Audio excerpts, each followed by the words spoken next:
നമസ്കാരം. വാർത്താസന്ധിയിലേക്ക് സ്വാഗതം. ചെറുവണ്ണൂർ ഗവൺമെന്റ് VHSയിൽ വൻ കവർച്ച. 9 ലാപ്ടോപ്പും 6 മൊബൈൽ ഫോണും ക്യാമറയും നഷ്ടപ്പെട്ടു. മോഷ്ടാക്കളിൽ ഒരാളെ പോലീസ് പിടികൂടി.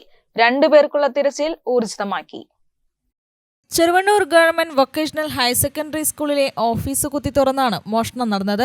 സംഭവത്തിൽ 9 ലാപ്ടോപ്പുകളും 6 മൊബൈൽ ഫോണും ക്യാമറയും നഷ്ടപ്പെട്ടു. ഓണാവധി കഴിഞ്ഞ് ഓഫീസ് ജീവനക്കാർ എത്തിയപ്പോഴാണ് മോഷണ വിവരം അറിഞ്ഞത്. ഓഫീസിന്റെ പൂട്ട് തകർത്ത നിലയിലായിരുന്നു. 17-ാം തീയതി പുലർച്ചയ്ക്കാണ് സംഭവം നടന്നത്. സ്കൂള് തുടർച്ചയായിട്ടുള്ള അവധികളായിരുന്നു 4 ദിവസം. ശനി, ഞായർ, തിങ്കൾ, ചൊവ്വ.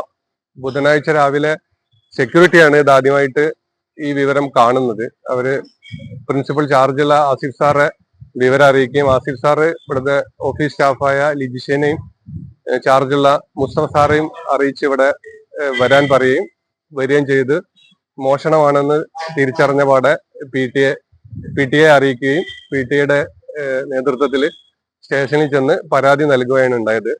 ആദ്യ പരിശോധനയിൽ 6 മൊബൈൽ ഫോണാണ് നഷ്ടപ്പെട്ടതായിട്ടാണ് ഞങ്ങൾക്ക് ബോധ്യപ്പെട്ടത്. പിന്നീട് അത് വിശദമായ ഒരു പരിശോധന നടത്തിയ സമയത്താണ് ലാപ്ടോപ്പുകൾ 9 ലാപ്ടോപ്പും ക്യാമറയും ഉൾപ്പെടെയുള്ള സാധനങ്ങൾ നഷ്ടപ്പെട്ടതായിട്ട് ഞങ്ങൾക്ക് മനസ്സിലായത്. പ്രിൻസിപ്പലിന്റെ പരാതിയിൽ നല്ലളം പോലീസ് കേസെടുത്ത് അന്വേഷണം ആരംഭിച്ചു. സ്കൂളിലെയും പരിസരത്തെയും CCTV ദൃശ്യങ്ങൾ കേന്ദ്രീകരിച്ച് നടത്തിയ പരിശോധനയിൽ 3 പേർ ചേർന്നാണ് മോഷണം നടത്തിയതെന്ന് പോലീസ് വ്യക്തമാക്കി. മോഷ്ടാക്കളിൽ ഒരാളെ പോലീസ് പിടികൂടി. 2 പേർക്കുള്ള തിരച്ചിലും ഊർജിതമാക്കി. News bureau, Kozhikode.